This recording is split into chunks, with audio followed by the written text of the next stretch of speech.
Agdamapay lang nga maag-agasan iti maysa a lalaki kalpasan na napaltugan iti parbangon agarup alauna aldaw ti Lunes may ka 27 iti daytoy a bulan. Iti nagbalin nga biktima ket maysa a balikbayan a naggapo iti pagilian ti Estados Unidos a managan ti Arnold Viloria i Langay 46 ti tawen na nasawaan agnaid iti barangay San Vicente ili a Magsinggal. Iti investigasyon nga imparwar dagiti kameng iti PNP Magsinggal iti biktima ket agdama nga magmagna iti agpalaod a direksyon aditan nga pinaltugan dagiti dua a masuspetsa nga saan pay a mabigbig nga nakalugan da iti motorsiklo. Iti biktima ani Viloria ket nagsagrap iti maysa a tiro iti bala iti bagina kang ronaan na iti tiyan nga limsot iti likod. Saan pay a mabigbig iti armas nga nausar kapwa ng tawan iti narekobre nga kapsula ken buli iti nakapasamakan iti krimen.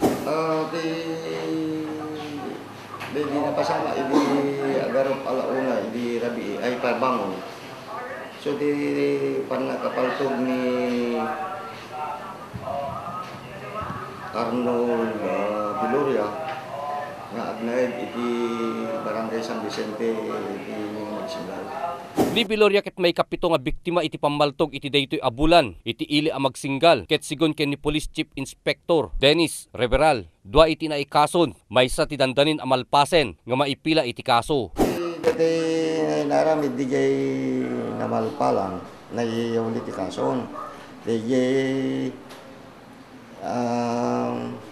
may isang kaso nga dito pagsanhan na yuli mati kaso di jay. Kaya lagi diyan ko mamadama ti investigasyon kasi kanda ti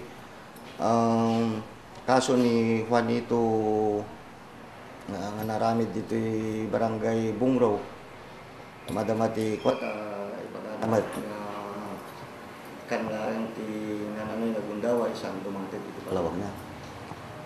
Itimet pinakipatpatang iti ina iti nagbalin a biktima rimwar ti anak na taadda mapan nagatagen ket saan nga nagbayag ket adda nang ngigdan nga kanalbuong ket ditan nga nakigtotdan nga idi na pa nagpaarayat iti anak na nga imbaga na anapaltugan ket dagos dameten nga intaray iti maysa a balay pagagasan nasa una pa nga awan met iti karkariri wenno kinasubsubang iti anak na nakuna na pa nga 12 nga tawennan iti pagilian iti Amerika kadwa na iti pamilya na ngem may sa tawennan ana deporten kapuanan kanti sa anda nga pagginawatan nga agasawa ket kadigitoy nga gundaway awan pay lang iti motibo iti kapulisan kapuanan taawan kan met iti nakakita ken saan pay lang a makapatang iti biktima ani Viloria kapuanan iti nakaro apan nakatiro para iti Press Corps Ryan Pardo.